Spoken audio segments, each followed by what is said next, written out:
Bonjour à toutes et bonjour à tous, bienvenue dans une nouvelle vidéo. Avant de la poursuivre, je vous invite à vous abonner à ma chaîne et à cliquer sur l'icône en forme de cloche pour être averti des prochaines vidéos. Alors, cette vidéo, Le Pen, le Front National. Donc, je vais employer le terme Le Pen, mais ça va désigner en général le Front National. Voilà, c'est pour éviter de me dire le Front National.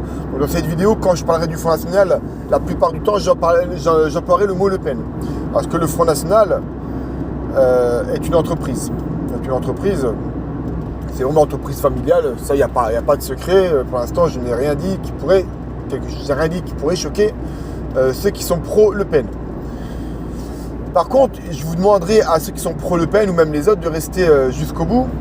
Parce que vous allez peut-être apprendre 2-3 choses. Certaines choses sont bien connues, mais il y en a une notamment à laquelle je pense qui ne l'est pas forcément. Et je vous dirai pourquoi je ne vote pas pour Le Pen, quelles sont mes raisons. Je vais vous dire pourquoi c'est une manipulatrice, pourquoi elle ment, etc. Alors, un bref historique de la famille Le Pen et de leur parti politique. Dans les années Mitterrand, le Front National existait, mais il ne faisait absolument pas peur aux élites, mais absolument pas peur. Et donc, ce qu'ils ont décidé de faire, c'était de les mettre devant la scène. Excusez-moi, fatigué. C'était de mettre sur le devant de la scène le Front National parce qu'ils ont estimé, après de longues études psychologiques, etc., sur le peuple français, que jamais le Front National ne passerait au deuxième tour si elle était confrontée à un adversaire. Ils se sont dit, parmi tous les candidats qu'on va mettre, on a un candidat préféré. Si on arrive... Quand je dis on a un candidat préféré, c'est l'élite, plus, hein, ceux qui... Voilà. On a un candidat préféré. Si ce candidat-là arrive au deuxième tour et que ce candidat-là est face à Le Pen, notre candidat est sûr à 100% de passer. Et c'est d'ailleurs ce qu'on peut remarquer. Donc n'espérez pas trop ceux qui sont pro Le Pen, on peut le constater depuis 40 ou 50 ans, ça n'a strictement rien changé. À chaque fois qu'un Le Pen ou un de ses représentants était au deuxième tour, toujours perdu. Ils ont toujours perdu. Et ça, ils le savent et profitent de ça pour justement... c'est pour ça que quand vous voyez dans les débats, etc., que... Vous voyez dans... attendez, excusez-moi, c'est parce que là, hop.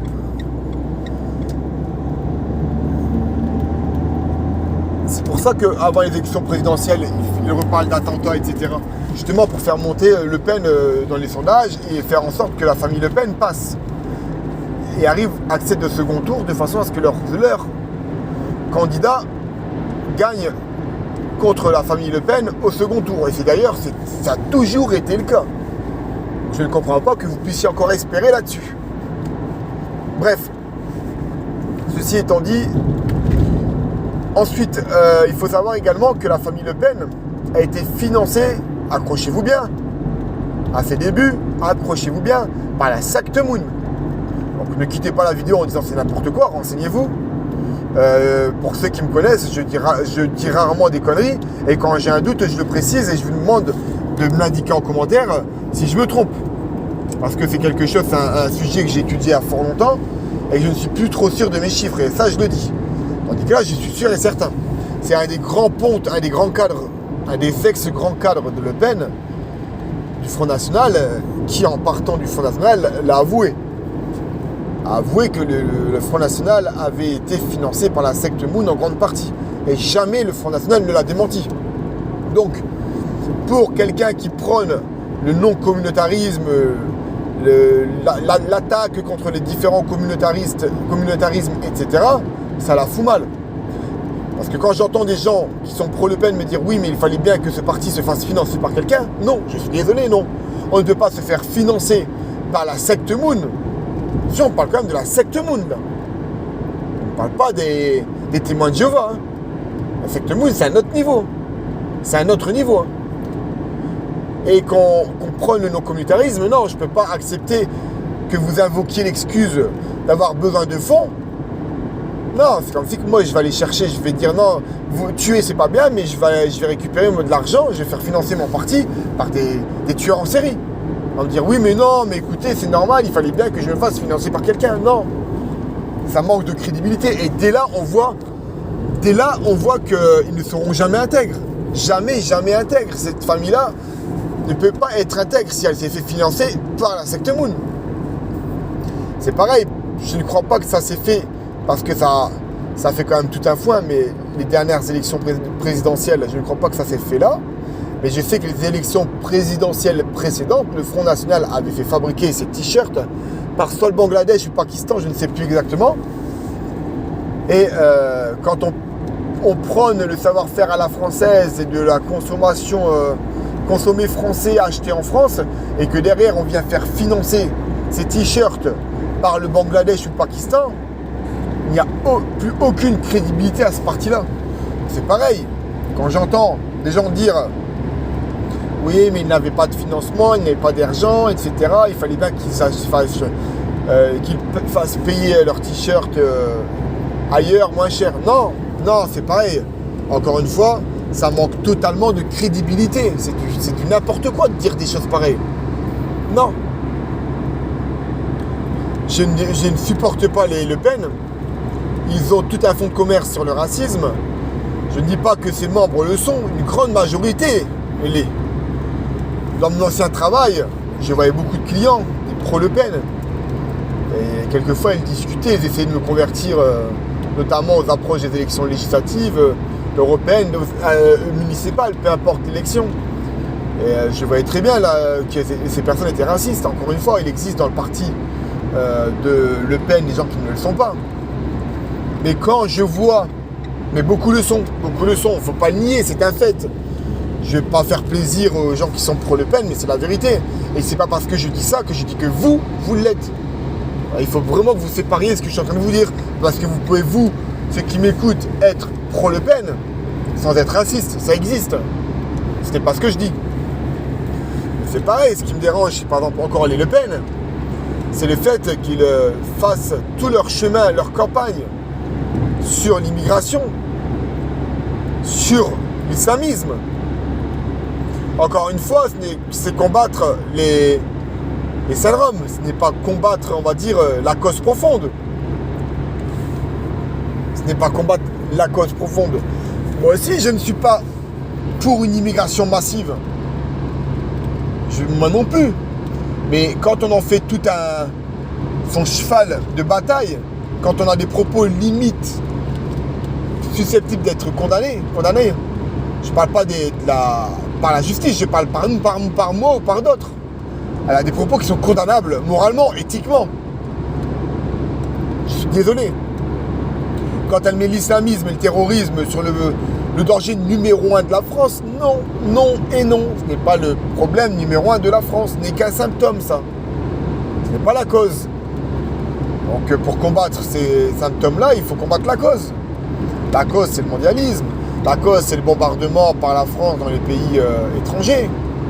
La cause, ce sont l'élite mondiale qui monte ça en épingle, avec des mouvements, des choses qui existent depuis les années 1930 ou 40, qu'on appelle la doctrine Kitson, par exemple, les counter-gangs, etc. Donc ça, c'est encore une fausse bataille. Et elle, dernièrement, j'entends souvent les gens qui votent Le Pen pour lutter contre l'immigration. Mais franchement, vous vous rendez compte, vous votez pour une personne rien que pour ça, quoi. La France a des problèmes beaucoup plus profonds que ça. Tout ça n'est que l'émanation de ces problèmes-là. Donc combattre l'émanation des véritables problèmes n'a aucun sens. N'a aucun sens. Bien sûr, je suis d'accord avec Le Pen lorsqu'elle dit qu'il faut fermer les frontières, qu'il faut contrôler, etc. Et encore, elle est en train de changer d'avis là-dessus. Mais quand elle prône la suppression de l'espace Schengen, mais que derrière, elle veut que nous restions en Union Européenne, ça n'a aucun sens. Strictement aucun sens. Parce que l'Union Européenne, pour sortir du Schengen, de l'espace Schengen, il faut sortir de l'Union Européenne. La famille Le Pen a changé d'avis plus de 14 fois là-dessus. Marine Le Pen a changé d'avis plus de 14 fois. Il y a quelques années, elle voulait sortir de l'Union Européenne. Mais quand elle a vu que ça ne marchait pas, elle a changé d'avis. Quand elle a vu que ça ne marchait pas au niveau des mondialistes, parce qu'il faut savoir que ce sont les mondialistes qui décident de qui va passer. C'est pour ça que je vote pas. Ça ne sert à rien. Ça ne sert à rien du tout. J'ai un bonhomme qui pourrait pas sortir de ce marasme-là. Je vais pas parler de ça actuellement aujourd'hui, mais jamais il ne passera non plus. Jamais, jamais, jamais, jamais, jamais il ne passera. Le problème, c'est notre adhérence à l'Union européenne. Ça, c'est un gros problème, ça. Et sortir de l'Union européenne serait déjà une victoire contre le mondialisme. Les euro-régions, etc., qui sont en train de se mettre en place, qui vont arriver, et c'est la libre circulation des trucs. Je ne suis pas contre la libre circulation des marchandises en France, dans l'Union européenne. Ça, je trouve que c'est quelque chose qu'il faut... Voilà, mais il y a des contrôles à faire. Quand Marine Le Pen parle... Quand je dis Marine Le Pen, là, ça regroupe tout le monde. Mélenchon, les patriotes, etc. Encore que je crois que les patriotes veulent sortir de l'Union européenne. Donc là, je peux faire une erreur. Mais que prône le combat contre l'évasion fiscale, mais qu'elle veut rester dans l'Union européenne, c'est rocambolesque, c'est ubuesque d'entendre des choses pareilles. Vous ne pouvez pas lutter contre l'évasion fiscale si vous restez dans l'Union européenne. Pourquoi ? Parce que les traités européens nous interdisent le contrôle de la circulation dans l'Union européenne, de la circulation des échanges. Donc comment voulez-vous lutter contre l'évasion fiscale si l'Union européenne nous l'interdit ? Donc quand vous avez les Le Pen ou les Mélenchon qui disent « Nous allons lutter contre l'évasion fiscale tout en voulant rester dans l'Union européenne », c'est contradictoire. Ça n'a aucun sens. Vous ne pouvez pas lutter, je me répète, contre l'évasion fiscale si vous ne sortez pas de l'Union européenne. Encore une fois, je me répète, vous ne pouvez pas sortir de l'espace Schengen si vous ne sortez pas de l'Union européenne. Parce que quand vous entendez des membres du parti de Le Pen qui disent « Mais non, c'est deux traités qui sont distincts », c'est faux. Le traité de l'espace Schengen est en corrélation intégrale avec le traité de l'Union européenne, le TFUE. Pour pouvoir sortir de l'espace Schengen, il faut sortir de l'Union européenne, des traités de l'Union européenne. Donc ça, c'est encore du mensonge. Voilà pourquoi encore je ne voterai jamais Le Pen, parce qu'elle ment. Elle ne veut pas être présidente de la République. C'est une grosse mondialiste, malgré ce que vous pouvez croire. Si elle ne serait pas mondialiste, elle voudrait sortir de l'Union européenne. Elle change d'avis comme de chemise. Elle n'a absolument pas de ligne conductrice. Hier, elle voulait sortir de l'Union européenne et revenir au franc. Aujourd'hui, elle ne le veut plus. Et preuve en est, lorsqu'elle a été gagnante du premier tour avec Macron pour le second tour des élections présidentielles, elle s'est associée à Dupont-Aignan et ils ont changé. Elle n'a plus voulu sortir de l'Union européenne, elle ne veut plus sortir de l'euro. Elle veut garder un euro pour nous, les prolétaires, pour nous, gens du peuple, pour les particuliers, on va dire. Mais elle voulait créer un franc professionnel, un franc, on va dire, qui aurait circulé nationalement à travers la France pour les professionnels. Ça n'a aucun sens de vouloir gérer deux monnaies. C'est une débilité absolue. C'est une débilité absolue. Elle a pris l'exemple en fait de la Grande-Bretagne, disant que la Grande-Bretagne avait encore sa propre monnaie et qu'ils utilisaient l'euro. Mais ça, c'est l'inverse, Madame Le Pen. Ce que vous voulez faire. Bien sûr que si un jour on revient en France, ce qui est quasiment impossible, bien que toutes les monnaies supranationales qui ressemblaient de près ou de loin à l'euro ont fini par péter. C'est d'ailleurs ce qui arrive à l'euro. Quand vous regardez les Target 2, je ne vais pas rentrer là-dedans, mais les Target 2, ça nous montre clairement que l'euro va exploser. Il n'y a absolument pas photo. Toutes les monnaies supranationales ont fini par sauter, finir par péricliter. C'est une certitude. Donc voilà, en fait, encore une chose sur Le Pen, pourquoi je ne voterai jamais contre elle. Elle dit l'Union européenne, ceci, cela, mais elle veut rester dans l'Union européenne. Et elle a détourné des centaines de milliers d'euros de l'Union européenne tout en critiquant l'Union européenne. Donc c'est une voleuse. Et elle a osé ne pas se présenter devant les juges. Donc quand elle prône une égalité entre les prolétaires, les gens du peuple et les élites, et qu'elle ne se présente pas devant les juges, encore une fois, elle se décrédibilise. On ne peut pas voter pour des gens qui sont comme ça. Encore une fois, la plupart des gens qui votent Le Pen votent parce qu'il y a un problème, ils estiment qu'il y a un problème d'immigration. Et c'est uniquement pour ça. Ça n'a aucun sens de vouloir voter pour une personne qui qui base tout son programme sur l'immigration, mais ça n'a aucun sens. Le reste, tout ce qu'elle dit, ça n'a aucun sens. C'est du n'importe quoi, c'est du n'importe quoi. Elle a détourné des centaines de milliers d'euros de l'Union européenne. Alors, je les entends déjà, les personnes qui sont pro-Le Pen, dans la secte Le Pen. Je ne parle pas des gens qui votent Le Pen, mais qui ne sont pas dans cette secte-là, on va dire, corps et âme. Je les entends déjà. Oui, mais les autres ont détourné bien plus. Et alors? C'est pas parce que les autres ont détourné bien plus que je vais donner ma voix. Encore faudrait-il que je donne ma voix à quelqu'un d'autre, mais que je vais donner ma voix à Le Pen. Je ne donne pas ma voix à des menteurs. C'est pas parce que Le Pen ment moins, vole moins que les autres que ça légitimerait mon vote envers elle. Ça lui donnerait une excuse. Va-t-on dire oui, mais ça va, là, tué qu'une personne, Macron l'a tué 10. Je ne dis pas que Macron en a tué 10. Je ne veux pas être accusé de diffamation. C'est juste une image pour faire comprendre, attention, entendons-nous bien. Mais c'est du n'importe quoi de dire ça. Donc Le Pen prône le non-communautarisme. Le Front National a été financé en grande partie par la secte Moon. Elle prône un savoir-faire français, une fabrication française et des achats français. Elle fait fabriquer ses t-shirts dans les pays étrangers comme le Bangladesh et le Pakistan.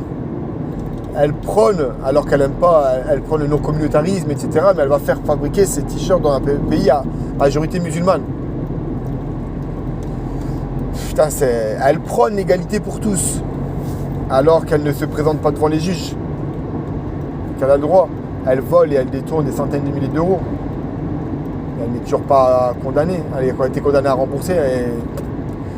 Non, c'est pas crédible. Elle prône la sortie de l'espace Schengen, mais elle reste dans l'Union européenne, ne veut pas sortir de l'euro et elle est anti-mondialiste, soi-disant. Non. Soyez pas naïfs. Ne dites pas oui, on a tout essayé sauf eux. Mais ça ne changera rien, c'est pareil. Le Pen n'est pas une patriote, Le Pen, c'est une apatride, c'est une mondialiste. Je sais que je ne vais pas plaire à beaucoup de gens en disant ça, mais c'est une réalité. C'est une réalité, je ne dis pas A pour plaire à A, comme je l'ai déjà dit, je ne dis pas B pour plaire à B, je ne suis pas un caméléon social. Je ne suis pas un caméléon social, donc ne vous laissez pas berner par Le Pen. Quelqu'un que je n'aime pas en tant qu'homme, mais que j'apprécie grandement pour ses qualités intellectuelles, pour son phrasé, j'aime pas en tant qu'homme, c'est Philippot. Je pense que si Philippot était resté au Front National, le Front National avait sans doute plus de chances d'accéder, de monter au pouvoir, bien comme je vous le disais que le Front National a été monté en épingle justement pour qu'il accède au second tour et qu'il perde. Mais voilà pourquoi Philippot aussi a créé un autre parti à côté. C'est justement pour pas que le Front National prenne de l'ampleur, parce que Philippot est quelqu'un d'extrêmement, extrêmement intelligent. Il ne faut pas le nier. Il parle très très bien. Il n'est pas que pédagogue, il est démagogue. Il ne fait pas que de la pédagogie à 2,50 francs. Lui aussi prône la sortie de l'Union européenne. Mais c'est pareil, il a une petite obsession, beaucoup moins que Le Pen, sur l'immigration, sur la religion musulmane. Et ça me gêne beaucoup. Ça me gêne beaucoup parce que c'est encore une fois détourner les véritables problèmes. Tout ceci ne sont que des causes aux véritables problèmes. Concernant par exemple François Asselineau, c'est pareil. Il faut savoir que Philippot a pompé la plupart de ses analyses à l'UPR. L'UPR, ça fait 10-15 ans qu'il se prône une sortie de l'Union européenne. Philippot, depuis combien de temps? Il sort les analyses que François Asselineau a sorti depuis des années et des années. Donc il ne fait que répéter ce que François Asselineau dit. Mais au moins, plus il y aura de voix qui iront dans ce sens-là et plus ils seront entendus. Mais c'est pareil, c'est mis en truc pour diviser les voix. Il ne faut pas être naïf. Et une fois qu'on sera sorti de l'Union européenne, et si l'un des deux partis, soit l'UPR ou les Patriotes, imaginons qu'il passe un jour et qu'il est président de la République, qui d'entre les deux fera sortir réellement l'Union européenne de la France? Pour Asselineau, j'en ai aucun doute. Pour Patriote, j'en doute un petit peu. Mais j'ai quand même une présomption qui sortira de l'Union européenne. Et derrière tout ça, qui les dirigera? Est-ce qu'ils seront vraiment indépendants? Est-ce qu'ils n'auront pas d'autres marionnettes? Est-ce que tout ça n'est pas aussi monté en épingle? Vous voyez, je suis un peu paranoïe, vous allez me dire. Moi, si je devrais choisir à voter, j'hésiterai entre les Patriotes, par exemple, et l'UPR. Et ce qui me fait bloquer sur les Patriotes, c'est vraiment cette histoire d'immigration. Parce que l'élection présidentielle, ce n'est pas une histoire d'immigration. Ça, c'est les élections législatives. Mais on ne peut pas appliquer les élections, ceux qui sont élus aux élections législatives et qui veulent faire des lois, c'est pareil, c'est non applicable tout le temps qu'on ne sera pas sorti de l'Union européenne. Donc ça encore, c'est du flanc. Les élections présidentielles, le président qui va être élu est là pour garantir l'indépendance de la France. Donc tout ça, c'est pareil, ça a été mélangé volontairement. On ne peut pas parler de différentes lois qui vont sortir. Ça, c'est le gouvernement qui dirige la France, ce n'est pas le président. Le président est le garant du bon fonctionnement de l'indépendance de la France. Donc ne vous confondez pas d'élection, je vous prie. Si vous votez un président, mais que derrière le gouvernement ne peut pas voter ces lois parce que l'Union européenne leur interdit, ça n'a aucun sens. Il faut d'abord faire les choses dans l'ordre. Commençons par sortir de l'Union européenne pour ne plus être soumis au TFUE, au GOPE. Et ensuite, le gouvernement et les élections législatives, là, prennent leur sens. Là, ont un intérêt. Ouais, sinon, ils n'ont absolument aucun intérêt. Aucun intérêt. Elles n'ont aucun intérêt, oui. Donc voilà, donc moi, si je devais voter, même si je suis contre le vote dans l'absolu, parce que je pense que ça ne sert à rien, mais je pense qu'il aurait quand même plus d'âme, le vote aurait plus d'âme, si on choisissait un Philippot ou un... Comment on appelle ça? Ou un François Asselineau. Philippot, ce qui me dérange, c'est son côté aussi bagarre, je me répète, anti-musulman. Encore une fois, c'est noyer le poisson, c'est ne pas combattre les véritables problèmes. Ce n'est qu'une cause. Et l'immigration, c'est les élections législatives, ce n'est pas les élections présidentielles. S'il vous plaît, ne vous confondez pas d'élections, je vous prie. N'hésitez pas à me dire ce que vous en pensez. Moi, si je devrais revoter un jour, si le bulletin blanc était pris en compte et que 50% permettait d'annuler une élection, je voterais blanc. Et si jamais je dois voter un jour, ce qui m'étonnerait au présidentiel, municipal, c'est autre chose. Municipal, moi je vous conseille de voter au municipal. De voter quelqu'un qui n'a pas l'étiquette. Enfin bref, au municipal, moi je vous conseille de ne pas voter un programme, mais de choisir un homme intègre. Parce que voter un programme ne sert à rien si l'homme qui le présente est une pourriture. Parce que jamais il ne fera son programme. Donc moi je vote un homme intègre et juste. C'est déjà principal. Même si je suis en désaccord avec son programme, par exemple, s'il est juste, ça me suffit amplement. Ça me suffit amplement. Donc moi j'ai voté aux élections municipales de la commune à laquelle j'appartenais il y a quelques mois encore, mais là j'ai déménagé parce que je connaissais l'homme avant de connaître le politicien et je ne connais pas plus juste que cet homme-là. Voilà. Donc n'hésitez pas à vous abonner à ma chaîne, à dire ce que vous en pensez, partagez cette vidéo et je vous dis à très bientôt dans une prochaine. Ciao.